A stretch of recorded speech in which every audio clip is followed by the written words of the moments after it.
बोलना है। O for orange. O for orange. P for parrot. P for parrot. Don't speak in Hindi. This is the period of English. So speak in English with me. Man supposes God disposes.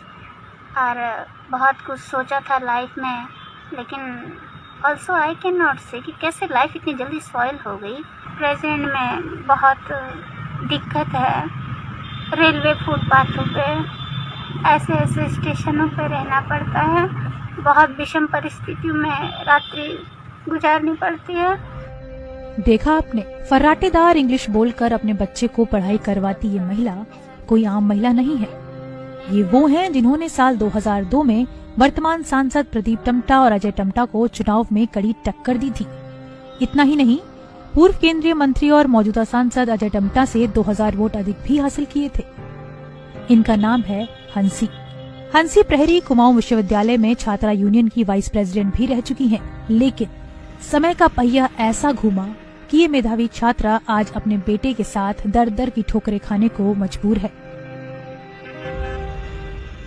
कहते हैं इंसान को समय कहां पर लाकर खड़ा कर दे कुछ कहा नहीं जा सकता। आज मेरे साथ ऐसी ही एक शख्सियत मौजूद है जो कुमाऊं यूनिवर्सिटी से 2 बार एमए कर चुकी हैं और कभी हंसिका का परिवार पूरा भरा पूरा होता था, लेकिन आज ये हरिद्वार के गंगा घाटों, रेलवे स्टेशन और बस अड्डे पर रहने को मजबूर हैं। अल्मोड़ा जिले के सोमेश्वर विधानसभा क्षेत्र के हवालबाग विकास खंड के अंतर्गत गोविंदपुर के पास रणखिला गांव पड़ता है। इसी गांव में पली बड़ी हंसी 5 भाई बहनों में से सबसे बड़ी है। पिता छोटा मोटा रोजगार करते थे, लेकिन अपने बच्चों को पढ़ाने के लिए उन्होंने दिन रात एक कर दिया था। हंसी ने भी अपने पिता का मान रखा और गांव के छोटे से स्कूल से होकर कुमाऊं विश्वविद्यालय में दाखिला लिया। साल 1999-2000 में तब वो चर्चाओं में आई जब कुमाऊं विश्वविद्यालय में छात्रा यूनियन की वाइस प्रेसिडेंट बनी। कुमाऊं यूनिवर्सिटी से अंग्रेजी और राजनीति विज्ञान में डबल एमए करने के बाद हंसी ने विश्वविद्यालय की सेंट्रल लाइब्रेरी में ही करीब 4 साल तक नौकरी भी की। इसी बीच हंसी की जिंदगी में अचानक से एक नया मोड़ आ गया।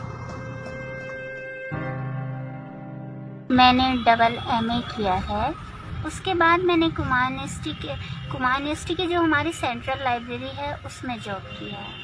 कितने साल तक? लगभग 4 साल। हालांकि उन्होंने खुलकर तो कुछ नहीं बताया, लेकिन इतना जरूर कहा कि शादीशुदा जिंदगी में हुई तनातनी के बाद उनका ये हाल हुआ है। लेकिन अब वो नहीं चाहती कि उनकी वजह से उनके 2 भाई और बाकी परिवार के सदस्यों पर किसी भी तरह का फर्क पड़े। जब हमने उनसे पूछा कि जिंदगी कैसे उन्हें धर्मनगरी तक ले आई, तो हंसा ने बताया, आवागमन तो मेरे यहाँ 2008 से रहा, लेकिन अगर आप कंटिन्यूटी की बात करते हैं तो मुझे यहाँ पे हो गया लगभग 4-5 साल। वहीं सड़कों पर चलते हुए, फुटपाथ पर बैठे हुए अटखेलियां करता ये बच्चा भी अब अपनी माँ के साथ इसी जीवन के रंग में मिल गया है।